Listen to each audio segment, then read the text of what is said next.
What's going on? Get my morning work in. Did 30 minutes of strength training. Now I'm wrapping it up. 30 minutes of cardio. I still have about 10 minutes left, so I'm gonna come on here and say good morning to y'all, to my 161 family, and see what you were thinking about last night's very frustrating loss to the Cincinnati Reds in extra innings. Give it a minute or so for guys and gals to hop on. Try to get out of the sun. Oh my God, it's so bright. Yeah. But regarding last night, it was a very frustrating loss in extra innings. The Yankees are awful in extra innings on the road over the last probably 4 or 5 years. And that's something they need to get better at. There's no doubt about it, right? And we can all see this as baseball fans, right? So, and again, we all know they need to enhance or improve their situational hitting and all this stuff, right? So, and the fact of the matter is, in extra innings, when you have a ghost runner at second, automatically, without having to do anything, the situation's already different. So, I'm hoping that they're continuing to drill scenarios in extra innings, right? Trying to move a runner over, trying to steal a bag, right? The Yankees have speed, but that speed needs to get on base and stop striking out.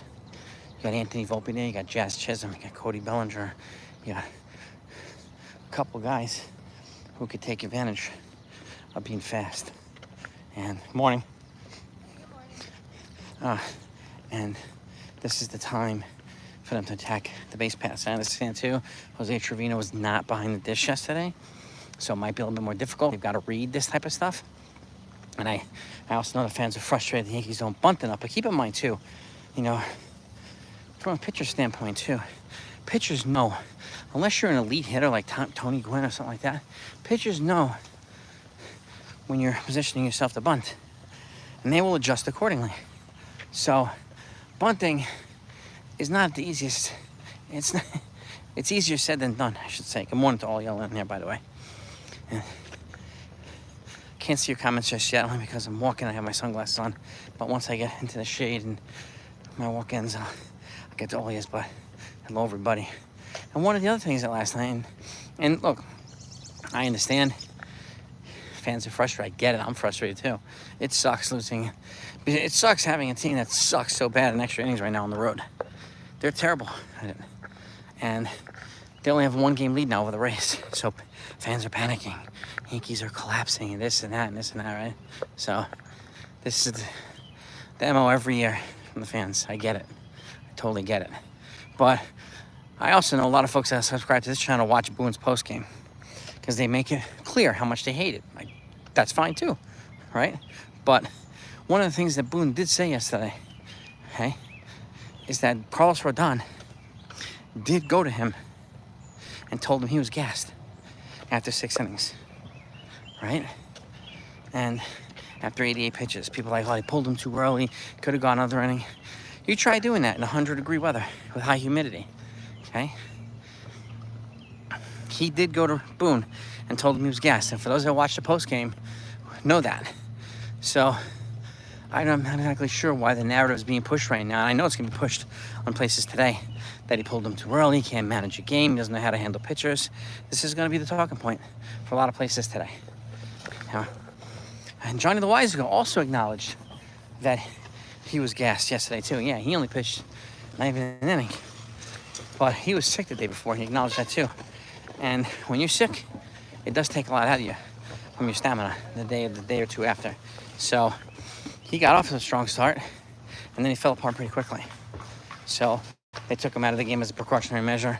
I mean, I'm more happy that Rodon, and who pitched extremely well, and Loizaga are not injured.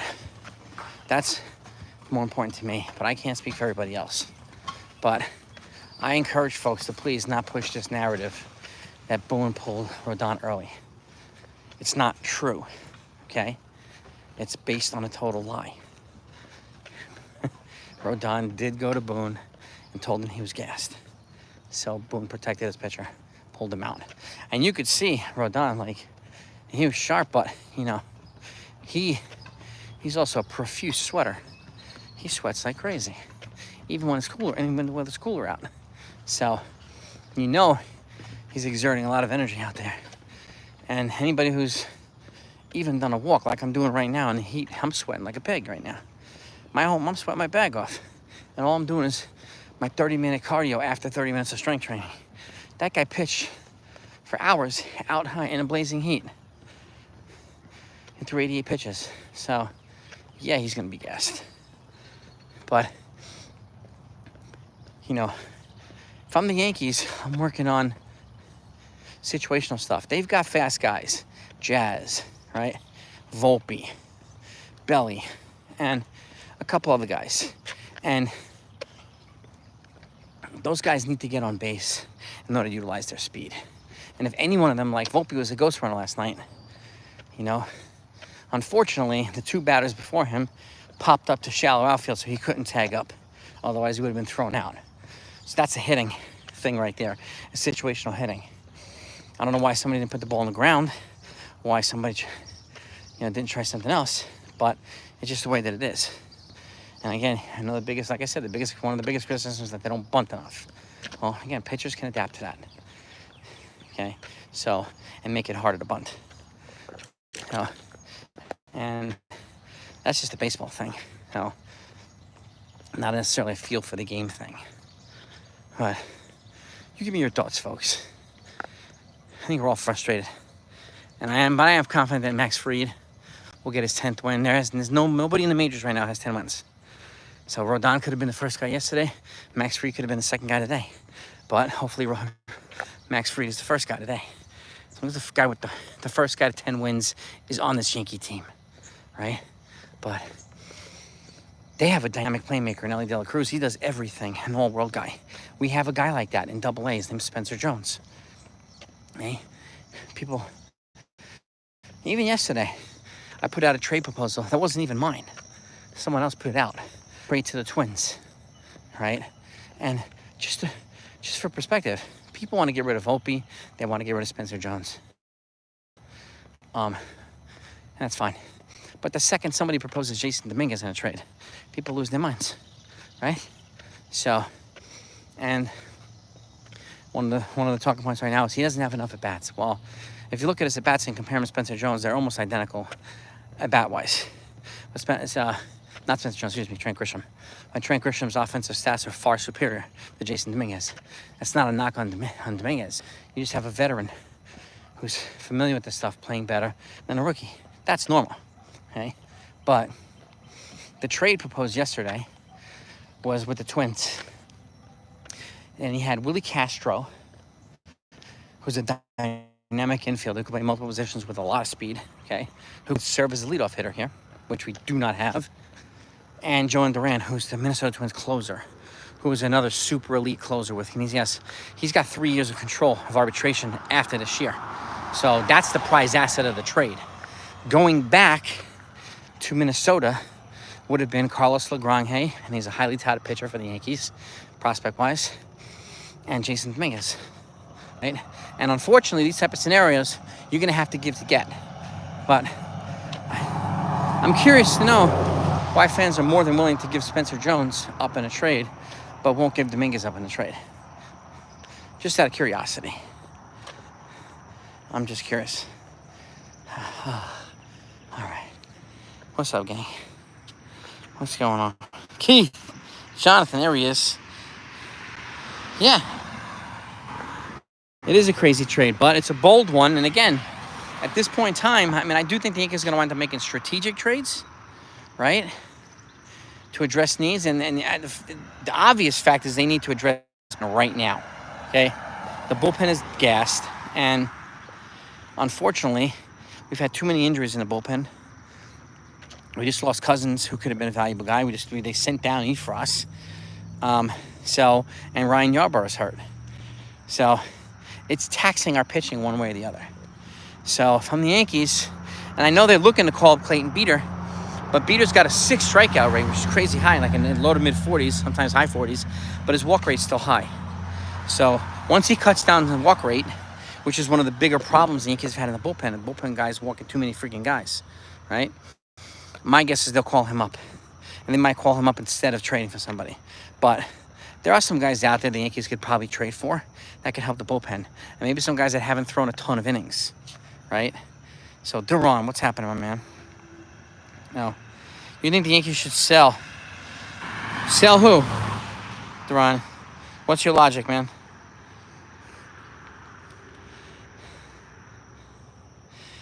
The season's not the season to make blockbuster moves. It's interesting because, you know, you have a lot of fans saying the only solution is blockbuster trades. So, it's good to have different voices, and it's okay to vent frustration. There were a couple folks, like Realistic Yankee fan last night, was venting frustration. That's totally fine. That's totally fine. But, and people keep saying fire Boone and fire Cashman. Don't give anybody any options to replace them. That doesn't really help us, right? And again, you know, right here, we do not do narratives. We don't do talking points from pro-Mets, anti-Yankees, fair weather fan channels. We don't do that stuff here. We ask the hard questions. We say the things that piss people off because they need to be said, right? I got attacked yesterday. I was called the Jason Dominguez hater for proposing a trade that I did not even propose, right? I put forth somebody else's trade proposal and asked people for feedback. But I got attacked yesterday for being a Jason Dominguez hater. Okay. What can we do? Volpe out. Out where? Where would you move Volpe? And to who? And who would you replace him with? Bellinger and Grisham, what about them?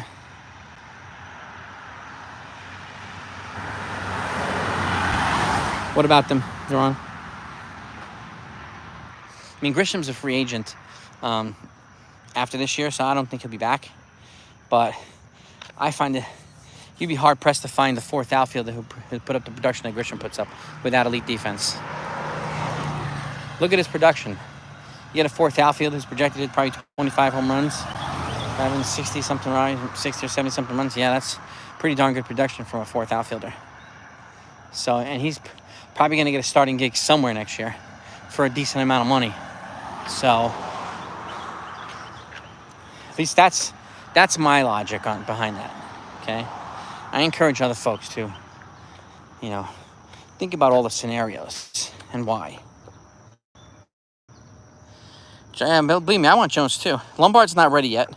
Riggio's not ready yet. I mean, Anthony Volpe's OPS at the major league level is 100 points higher than Lombard's is at AA.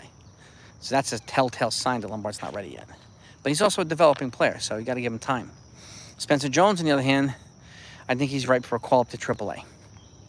He needs that last step before he comes up to the majors. But he has all the makings of a Kyle Tucker type, of a Ellie De La Cruz type. So that is a guy I want to hold on to. All right. Sign Willie Castro in the offseason, yeah, but what are they going to do now in terms of the infield that could serve as a leadoff hitter? Who would they bring in that might be available? Because they need to bring in somebody to spark plug this offense, right? Somebody who can run the bases, put the ball in play, kind of create havoc on a base pass, because the guys we have here now are not doing that, right?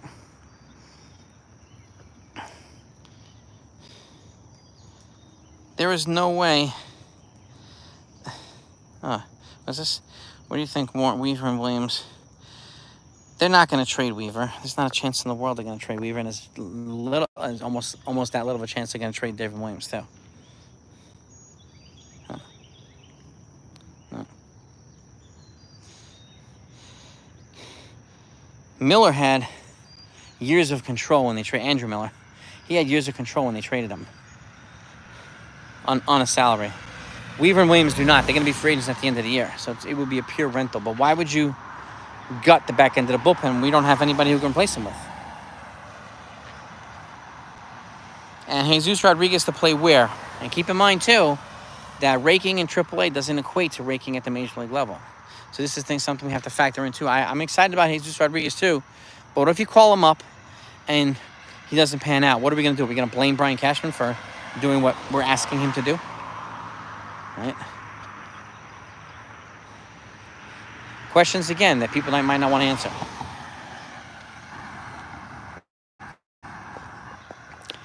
You know, I am excited about the guys we have, and I'm excited about the pitching guys like Cam Schlittler and Carlos Legrand here. I hope they keep him around. I would be more willing to move Alan Winans in a trade if you can get something in a package with somebody else. Because he doesn't. I don't think he has the lights out stuff that Legrand has and that Schlittler has. But Schlittler's in Double-A right now, so he needs another step as well. But he's looking damn good.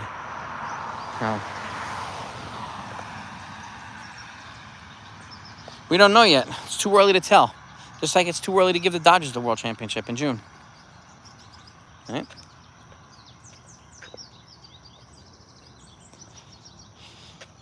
It's too early to throw in the white towel. It's just too early to hand somebody else the championship. At least in my opinion. I can't speak for everybody. I know a lot of people disagree with me, which is fine too. Everybody needs to have a voice. Good morning.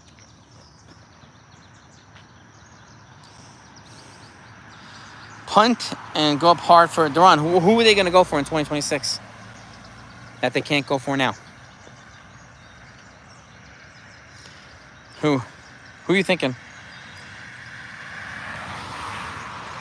Yeah, and again, who can they bring in that's going to all but guarantee them a championship in free agency? One of the top free. Those guys aren't better than what we have here now. Right? Two top relievers. So the top relievers next year are going to be Tevin Williams, Luke Weaver. We have 2 of the top 4 already. Then you have Kyle Finnegan, and who's going to be a free agent, and what's his name? Ryan Helsley from the Cardinals, who's also going to be a free agent. And someone else is going to be a free agent too. I'm forgetting his name. But why not trade for a guy that has controllable years? Instead of spending money on 2 or 3 expensive relievers. Right? Well, Duran, I understand. Make a run for Kyle Tucker, but you also want to call Jones up and everything. So where would Kyle Tucker play? Because if Jones keeps progressing, there's no need for Kyle Tucker. And Tucker's also going to be like 29 years old, and he's going to cost $500 million. And keep in mind, and I say this a lot, and you can disagree with me all you want, but the most expensive players aren't always the right players, aren't always the best options, just because they're the big contracts, right? They're not always the best options. It's super hot out here. It feels like I'm in Africa, man. DH Stanton. They have Stanton at DH. Until Stanton leaves, he's going to DH, and he's got 2 years guaranteed, and then an option year. So he'll be here for at least 2 more seasons, Stanton. And they're not going to just eat the money for Stanton and move Judge to DH just yet. Once Judge gets moved to DH, and I'm confident that he will, and he should, then that opens up a spot in the outfield.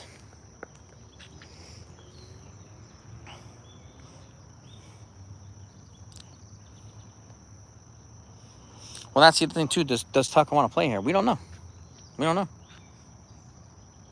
Stanton, you're not going to pinch hit a guy who's working his way towards 500 home runs and who's our best postseason bat. Strategically, why would you do that? You put him at a disadvantage all the time if you're just going to use him as a pinch hitter, because he doesn't never have any opportunity to build up any type of momentum with his bat, which he's known for. That's his best asset. So how do you make that happen? Again, these are just questions. Okay. Yeah, Marlins pay part of Stanton's contract next year. So they are starting to, they're going to give the Yankees $10 million a year starting next year. All right. Now, Boone's not going anywhere. The talking point that the Yankees are never going to win with Boone, that's old. And somebody was pushing that wall. If Girardi was here, they would have won a World Series already. There's no guarantee that would have happened either. It's the reason why they got rid of Girardi. No. If he plays himself onto the IL, then he plays himself onto the IL. Yeah, Brandon, the Yankees got to win tonight. We need them to win, man. We need Max Fried to shove tonight, man. Kind of stop this bleeding.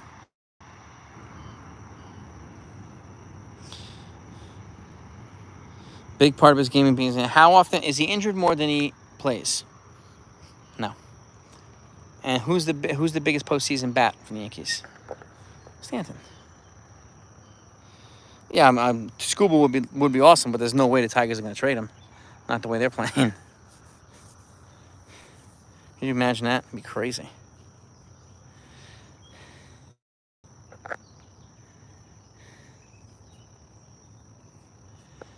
Sold us game 1 of the World Series. I don't know what that means. Trappa. Yeah. And last year, Boone. Last year was the first year Boone had a championship type roster. And what happened? He took him to the World Series. Last year was the only time he had a roster good enough to get there, and he took him to the World Series. So again, the whole drought, Boone have won this. That applies to pretty much everybody across the board. And winning a World Series is not as easy as you think, especially with a subpar roster. Look at all the years that Dave Roberts did not win World Series with the Dodgers. Last year, they bought almost everybody and signed almost everybody and traded for almost everybody. Had they not done that, I give it almost a 0% chance the Dodgers would have won the World Series. The Dodgers had players upon players upon players. Yankees have not had that. Yankees don't have 5 layers of depth like the Dodgers do. The Yankees also don't have an ownership group worth $400 billion. The Dodgers do. So it's a different universe they're playing in. They tried to keep Soto, right? A lot of folks blame the Yankees. They said, the Yankees are just going to sign Soto and sign no one else. That's exactly what the Mets have done. They signed Soto and didn't really sign anybody else, right? So, and the Yankees, they offered Soto $760 million. And then he didn't give him a chance to counter the last Mets offer. He just took the Mets money. So he's a grown-up and made his decision. But it's not like the Yankees didn't try. $760 million, that's $400 million more than Aaron Judge. He's not better than Aaron Judge. But they offered him $400 million more than they gave Aaron Judge, which is crazy. Well, yeah, if they re-signed Soto, Fried would not have happened. Neither would have probably Goldschmidt. Neither would have a bunch of other guys. Don't know. Yeah. I think Fried at the end of the day is going to be better for the Yankees, because it would be, the Yankees would be able to. They've already replaced Soto's offensive production, so.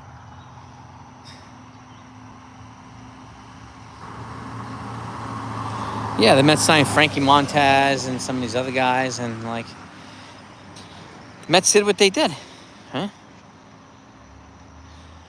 Well, we don't know that 12.5 would have been a big deal, because they would have been way over the Cohen threshold with Soto alone. Soto's contract alone was more than the Yankees brought in total. And people are, accusing the Yankees right now of not being willing to spend. So when one player puts the payroll higher than all the guys that they brought in did, that needs to be factored in too. Right? Yeah, I agreed, Ron. It would have been Soto or Fried. I'm glad it was Fried at this point. So, Soto took the money, took the bag, which is his right to do. That's fine.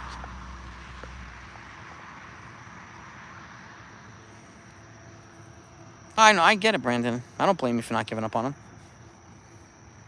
Yeah. A 1-year deal is a deal. A 1-year deal for who? For Ron. You mean for Goldschmidt? It's a deal you make if you don't sign a player to a $55 million a year contract. I mean, they're not giving 1-year deals. They're not even trading for guys who make less money right now than Paul Goldschmidt. They're over the highest threshold. So anything they bring in, they have to pay double for. Right? So we don't know, because it didn't happen. But the Mets are a prime example. They signed Soto and didn't sign anybody else of significance. Not a single guy. So there's direct evidence right there. Right? That the Yankees would have probably done the same, because Soto's money would have tied them up for 15 years. So 15 freaking years. Right? So I think it's important to just keep that in mind for perspective. It's definitely, that definitely is significant. Doesn't mean we can't be frustrated. Of course we can. Doesn't mean we can't call them out for stuff. Of course we can. Yeah, we're fans. It comes with the territory. Yankee fans, man. So I get that stuff. But I encourage folks to consider these facts. And opinions don't change these facts. Neither do talking points. No. Yeah, Dropper, yeah. They got to get... I mean, I would have kept Jazz at second. I would have gone for a third baseman. Maybe they'll still do that. The problem is we don't know who's going to be available right now.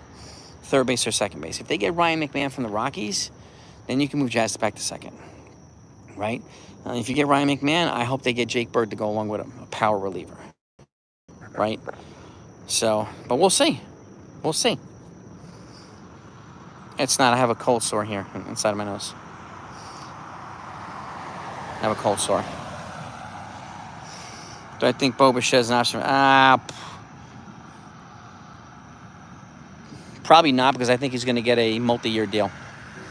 I'd say at least 5 years. I think he's going to get. I'm going to say 5 years. Maybe at worst 4. But he's going to make some money. Yeah, I mean, if the Rockies have the gumption to do this, right, and the Yankees can pull it off, it's a good trade for both teams.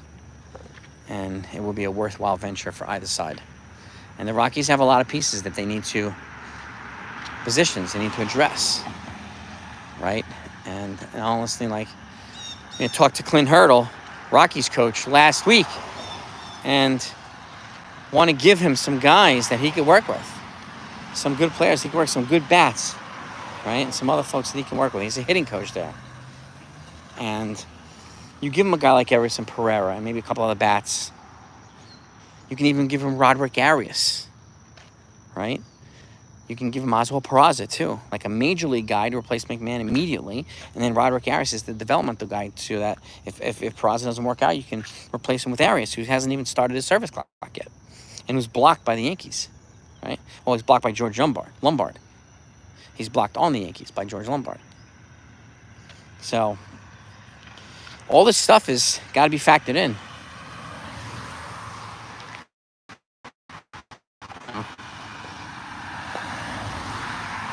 See the Tigers try to extend Hugo Laboratory? Yeah, maybe. Maybe. Well, that's the other thing, too. What infielder is available that moves the needle? We don't know yet.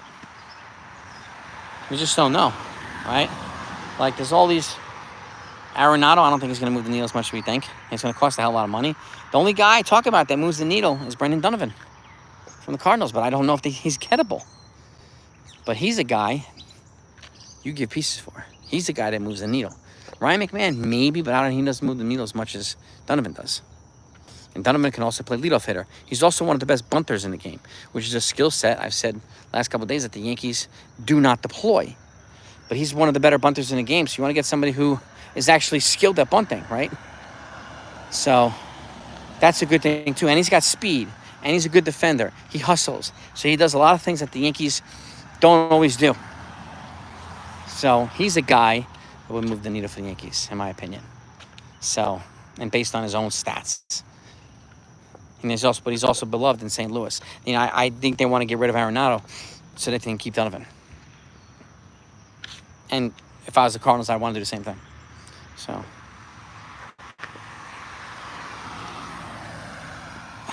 Arias, I think, is going to get traded too. Roderick Arias, yeah. And should be traded for an arm. Like, I would add him in a trade. If you can get Jake Bird from the Rockies, he's a guy, and he's got 3 years of control left, right? So, he's a guy I would want to get. And I would be willing to give Arias for him. So, yeah, he does play many positions. That's a guy. He's got versatility. I mean, we need that. And other teams need it too. So, thank you for joining me. I'm going to go inside. I got to get to start preparing the kids for camp. Got to get breakfast cooked. So, thank you for joining me, guys and gals. We'll be back later with a lineup. Be back later if any news comes out too. Appreciate all of you. You're the best fan community out here. The best family, 161 for life, baby. Have a good day.